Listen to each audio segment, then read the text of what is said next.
ESPN 1080 Insiders here at the Champ Sports Bowl at the Citrus Bowl. Carson Ingle alongside Eric Lopez, and Florida State pulls off a dramatic comeback in the second half. They win 18-14, a game that really no one could get anything going until the very final minutes when the Seminoles really strode. Yeah, Carson, this is not going to bring back flashbacks of the game of the century in 1993 in South Bend.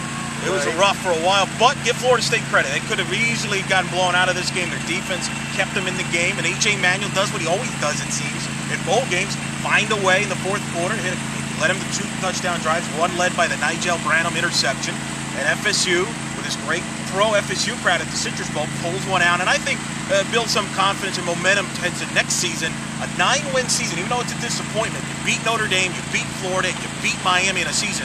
That's not bad for a, quote, disappointing season. Yeah, you mentioned in first half nothing really got going, but I thought Nigel Branham really struck gold there in the second half and spawned a comeback for the team because he had that big interception that led to the go-ahead touchdown. Then he had a key third down pass breakup that led to really a bonus field goal. Well, he's been the leader of that defense all season long, Carson.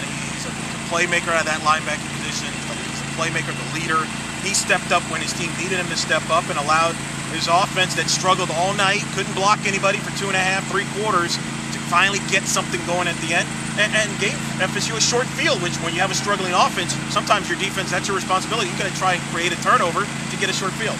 Quarterbacks, polar opposites really, I thought, because you know, when the game was on the line, the 2 QBs for Notre Dame, I think, really cost them that football game, and E.J. Manuel brought it together and was sensational there down the stretch. Well, I agree with that, and Brian Kelly even said so in the post-game. Turnovers. You look back to the Notre Dame-South Florida game, the Michigan game, and this one, turnovers killed Notre Dame. Also, red zone efficiency. Notre Dame was 1 of 3 in the red zone. They turned it over twice in the red zone. FSU scored on all 4 possessions in the red zone. That's really what Notre Dame, that's how close these two teams are. They both could have been easily a BCS team, 10 wins, but there is a couple inches, and Notre Dame was turnover issues, FSU was offensive line play, and injuries that maybe kind of hurt them going to the BCS. But both teams, I think, will be pretty good in 2012. Right, last one, I want to talk to you about that. FSU finishes with 9 wins.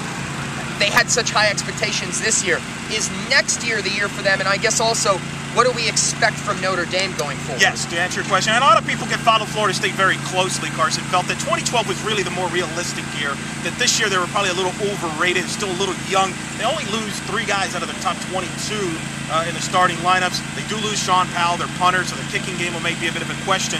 But most of their offense returns. Devontae Freeman, the freshman, Wilder returns. The upside is there for Florida State next year to get to that next level to the BCS. As for Notre Dame, how about this, Carson? Defense at Notre Dame? Who knew?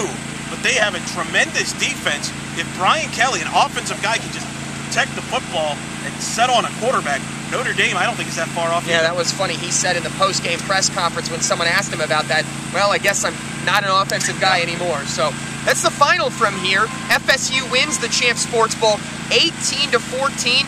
Keep it locked on ESPN 1080 and ESPNFlorida.com as we're going to have some coverage of the Capital One Bowl coming to you in the coming days. That game kicking off here on Monday at 1 o'clock. So for Eric Lopez, I'm Carson Ingle. We are the ESPN 1080 Insiders. Final Florida State 18 and Notre Dame 14.